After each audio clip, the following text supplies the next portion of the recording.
Maestra rural, poeta, abandonó su pequeño pueblo natal para sumergirse en lo más profundo de la realidad de Chile.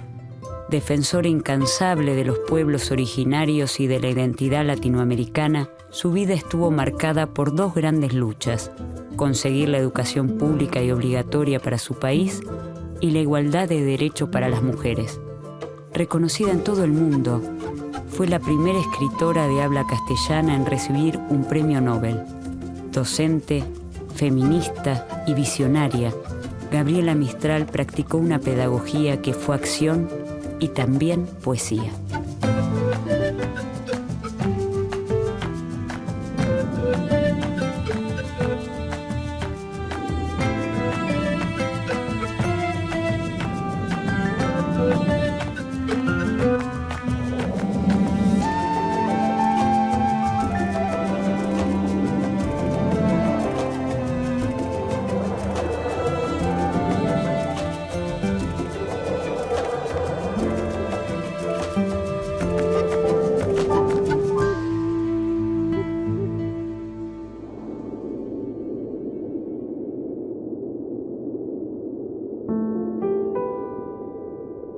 Es el año 1889.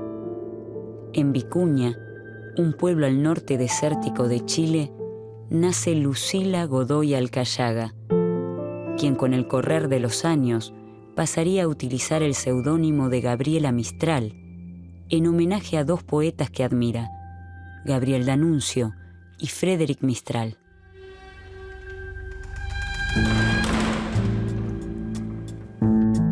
Su padre, maestro de escuela, la abandona cuando tiene 3 años.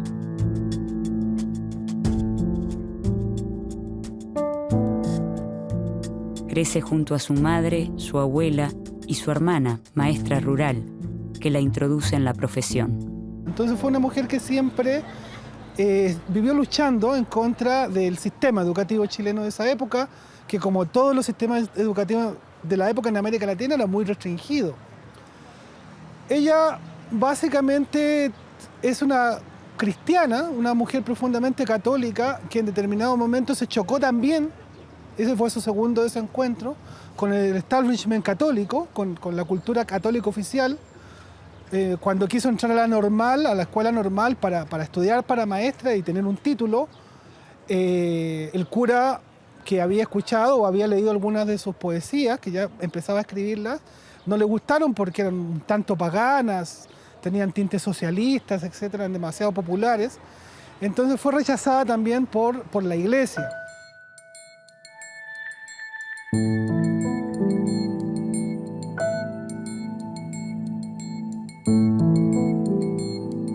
Fue rechazada porque efectivamente la escuela de los años de principios del siglo XX era discriminadora, era racista, y Gabriela Mistral era una mestiza pobre en Vicuña. Eso caracteriza a Gabriela Mistral. Es originalísima como poeta por su autoformación y por una pedagogía natural de lo que serían pensar en los derechos del niño, en los derechos de cualquier ser humano.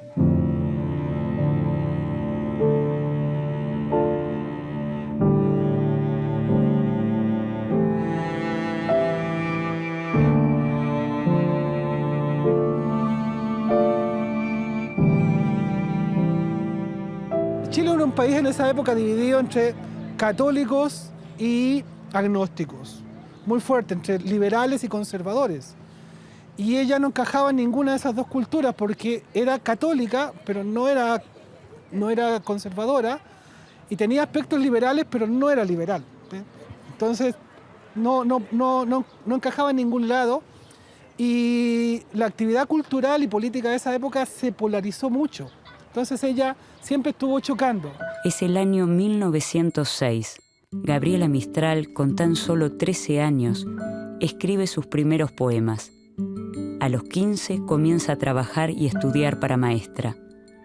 Colabora con los periódicos regionales y presenta posiciones cercanas al feminismo y al socialismo.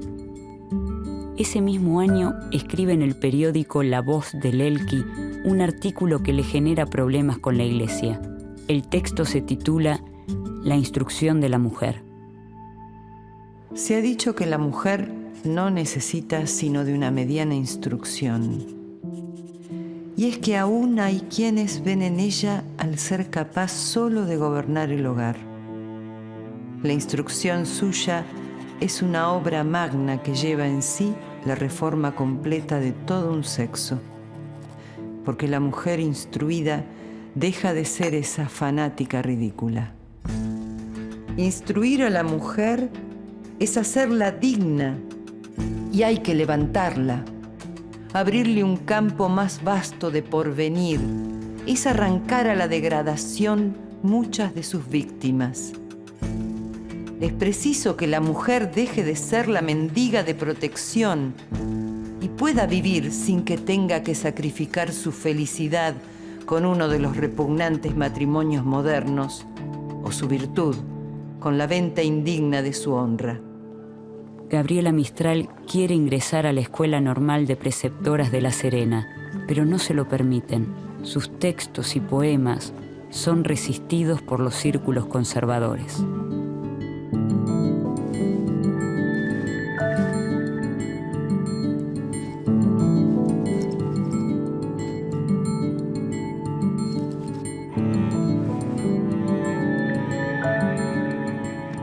Al llegar 1910, Gabriela, recién recibida de maestra, inicia su recorrido por los liceos de niñas del país. Viaja a lo largo de todo Chile. Ante sus ojos se despliegan las diversas realidades sociales, culturales y educativas que nutrirán toda su obra. También fue maestra urbana y en liceo de niñas, pero le encantaba la educación rural.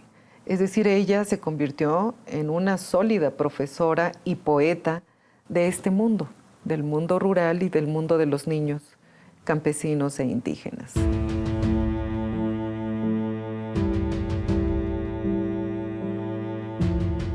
En un tiempo en que no se defendía a los indios, ella defiende a los indios.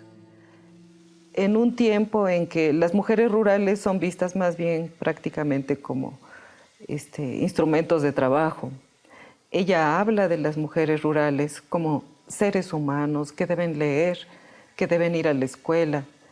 Entonces ella llega a convertirse en una maestra que es a la par poeta, productora de una pedagogía diferente, en un ambiente chileno donde las maestras alemanas son las más valoradas, las mejor valoradas, y no una maestra mestiza como Gabriela, que además publicaba, era escritora cotidianamente en los diarios. Con eso complementaba sus ingresos.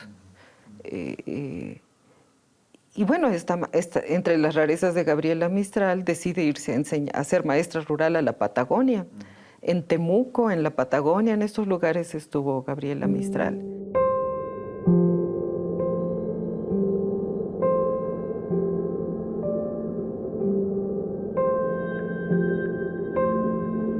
Por ese tiempo llegó a Temuco una señora alta, con vestidos muy largos y zapatos de taco bajo. Iba vestida de color arena. Era la directora del liceo. Gabriela tenía una sonrisa ancha y blanca en su rostro moreno por la sangre y la intemperie. Ella me hizo leer los primeros grandes nombres de la literatura rusa que tanta influencia tuvieron sobre mí.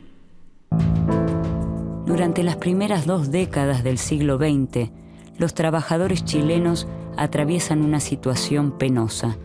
Una de las principales causas es el analfabetismo.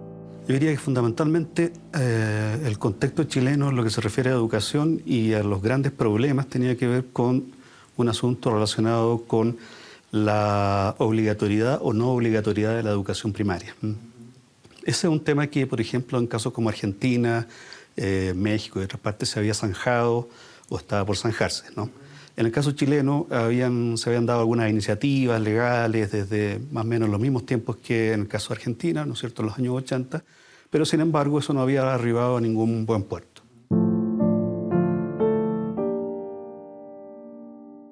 En 1920, las fuerzas populares y la clase media se unen y el senador por la Alianza Liberal, Arturo Alessandri, es elegido como presidente. Al año siguiente, Alessandri presenta un programa de reformas que contempla, entre otros aspectos, el de la separación de la Iglesia y el Estado, el cumplimiento de la educación básica obligatoria y la elección directa del presidente y del vicepresidente mediante el sufragio popular. Mistral es una importante impulsora de la Ley de Instrucción Primaria Obligatoria que se sanciona ese mismo año. El analfabetismo disminuye de forma progresiva. En 1922, Gabriela emprende un viaje hacia México, atraída por los vientos de la Revolución. Invitada por José Vasconcelos, quien fuera rector de la Universidad Autónoma y luego fundador de la Secretaría de Educación Pública, la joven autora se suma a su propuesta educativa. Ese mismo año publica su poemario Desolación, considerada su primera gran obra. Es en México donde Gabriela Mistral encuentra el espacio para desplegar todo su potencial como educadora. Como maestra poeta se concentra en la fundación de bibliotecas rurales en el caso de México y en el diseño de un libro de lecturas para mujeres, que era para mujeres maestras y para las chicas, donde ella coloca un conjunto de trozos literarios de toda América Latina. Y esto es importante porque, digamos, no había una orientación a un pensamiento latinoamericano. Guardo el recuerdo de esa y de otras invenciones geniales del gran reformador José Vasconcelos, quien alfabetizó, con la ayuda de los maestros misioneros, del cine y de la radio, a millares de campesinos. Allí tuve la alegría de aprender que ha sido una vieja y malhadada superstición aquello de que el indio americano padece de una incapacidad intelectual irredimible. Más aún, allí gocé de observar el genio que tiene el indio para el dibujo, la pintura y la escultura. Vi sobre todo la sed de leer, de escribir, recitar, danzar y cantar que posee el pueblo. La alfabetización iba de mes en mes liquidando a centenares de analfabetos. Esas escuelas nocturnas, llamadas por su creador misioneras, parecían realmente un asunto tan civil como religioso. Eran también el desagravio a una raza entera, la indígena. Entonces es algo interesante, hay todo un proyecto cultural, hay toda una crítica, hay toda una revisión educativa de cómo deben llegar estos libros a los niños del campo, ¿no?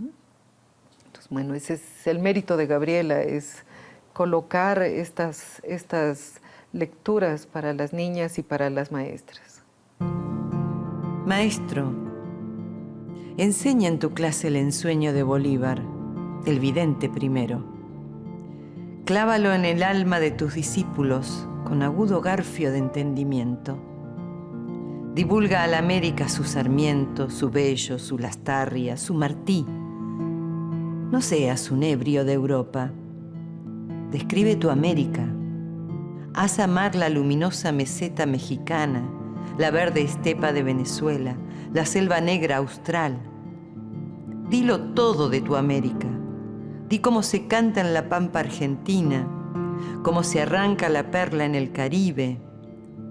Dirijamos toda nuestra actividad como una flecha a este futuro ineludible.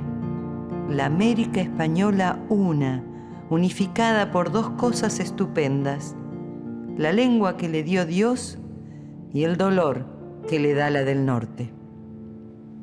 Y en México recorrió el país y especialmente las zonas indígenas para acompañar la reflexión de funcionarios, de pedagogos que querían proponer cómo mejorar la situación de los indígenas en México. Entonces, bueno, estos son los indigenistas de la época. Y pues ella le escribió poemas también a las artesanías mexicanas, al maíz, al niño indio, ¿no? Hay un famoso poema del niño indio. que se recitaba en las escuelas por multitudes. Ustedes podían escuchar que además les gustaban las multitudes en ese periodo a estos gobiernos de la Revolución, de llenar grandes plazas de niños recitando poemas de Gabriela Mistral. Y Gabriela Mistral escribía y escribía en cada región que llegaba.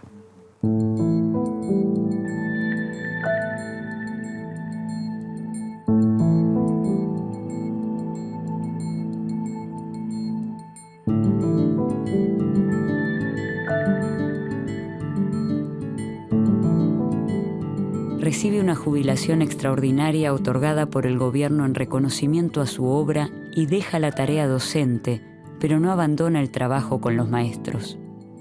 Entonces, está por un lado esa cara, la cara profesional, en la que ella tiene un interés muy fuerte por el problema político-educativo, y por otra parte está aquello que podríamos decir que traspasa, digamos, el problema de estar metida o no en la sala, y que es lo propiamente más pedagógico, en lo cual ella tiene un compromiso que va más allá claramente de su vida profesional, ¿no? En ese sentido, todo el tema de ella con la naturaleza del aprendizaje, con el sentido de la educación centrada en el niño, ¿no? Con la muy fuerte mezcla que ella hace de elementos del cristianismo, de la escuela nueva, de múltiples doctrinas, para terminar, ¿no es cierto?, en una especie como de propuesta muy espiritualista, latinoamericanista, ¿cierto?, de educación, ¿verdad?, centrada en ideas tales como ternura, acompañamiento, misión, semejantes, ¿no? Y en todo eso, entonces, uno ve como dos Gabrielas, diría yo. Una que es propiamente la profesora y otra que es algo así como una, diríamos, intelectual interesada en la educación. En 1926, el Consejo de la Sociedad de las Naciones la designa para ocupar un importante cargo en el Consejo Administrativo del Instituto de Cinematografía Educativa, creado en Roma. Sus preocupaciones por el género femenino se hacen sentir en las altas esferas políticas, como ocurre en 1928, cuando Francia rechaza el voto femenino y Gabriela condena la decisión. Socialistas y radicales han nacido a la vida de combate electoral con la afirmación de la igualdad de los sexos en la boca. Pero un buen día fueron gobierno, como en Francia, y se les vino encima el pánico de perder el usufructo tan deleitoso siempre de la presa.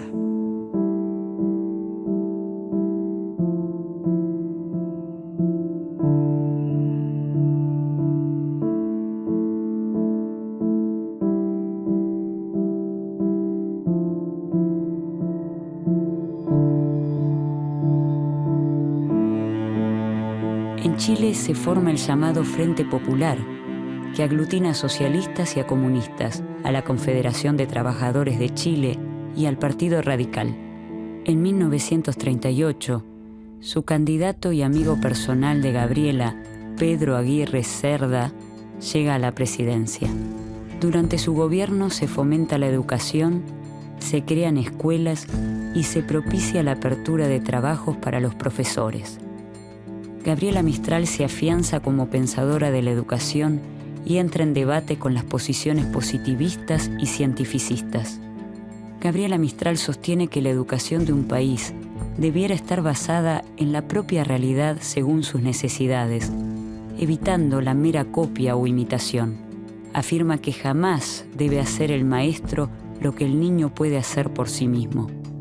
Es el año 1945 y Gabriela Mistral obtiene el Premio Nobel de Literatura. Una mujer latinoamericana con esta historia, como la de Gabriela, que recibe un premio Nobel porque recupera los usos del idioma de los campesinos, de las plazas, de las escuelas, de los maestros, de los indígenas.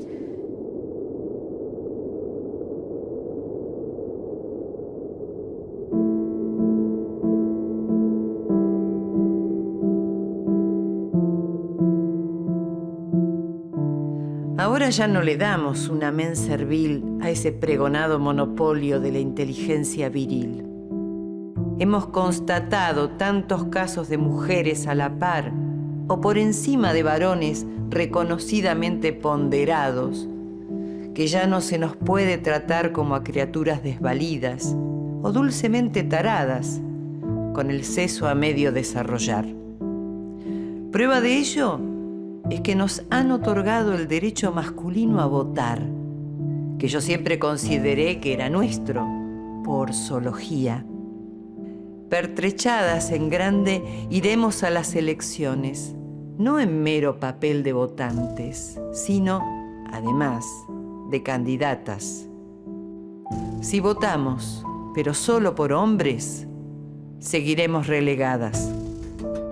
Codo a codo y en proa a una patria concebida como un hogar grande para sus hijos y los hijos de sus compañeras, las mujeres completarán la empresa política, en la cual falta más economía, mucha economía, acaso solo economía, porque nosotras partimos y llegamos de la tierra a la mesa, de lo tangible a lo factible, sin embriagarnos en teorías ni perdernos en dédalos de discusión ideológica.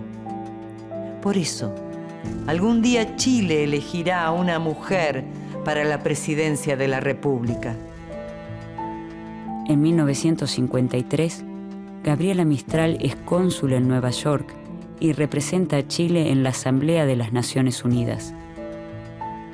Unos años después, llegando al final de su vida, escribe el texto titulado Imagen y Palabra en la Educación. Toda la primera infancia nos aparece dotada de imaginación. Pero son muchos los padres y los maestros que la desdeñan torpemente y hasta la combaten. Y cuando se dice a esos tapiados que la fantasía en su niño es un bien, que inventando él se cuenta historias a sí mismo y que algunas de estas historias suelen ser también el cuerpo infantil de los descubrimientos mayores, ¿dudan o no creen? Hay que decir otra cosa, Gabriela Mistral también era una gran comunicadora social. Iba a los pueblos y hablaba con la gente y lograba una comunicación casi mágica, casi inmediata. Ya fueran indígenas, ya fueran campesinos, ya fueran intelectuales, ya fueran un congreso de profesores, ella iba y rápidamente se ubicaba en el público y podía transmitir un mensaje. Pues yo creo que podemos hacer un recorrido muy interesante de Gabriela Mistral, empezando por sus poemas. Ella tiene una producción muy diversa. Fíjense que hay quien puede pensar que Gabriela Mistral es una poeta que le escribe a los niños, a los indios, que le escribe a la muerte. Incluso hay quien piensa que algunos de sus poemas son realmente eróticos, que él le escribe al amor, que le escribe a la maternidad.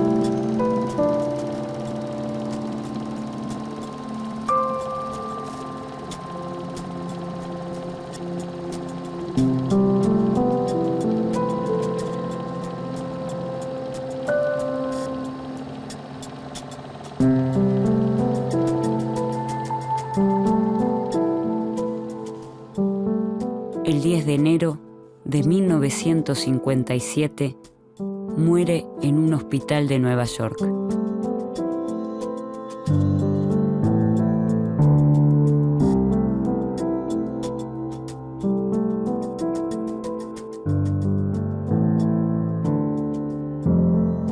Sus restos son enterrados en Monte Grande, pueblo en la región de Coquimbo, en Chile. Según su testamento, dona los derechos de sus obras publicadas en América del Sur a los niños del mismo pueblo donde hoy descansan sus restos.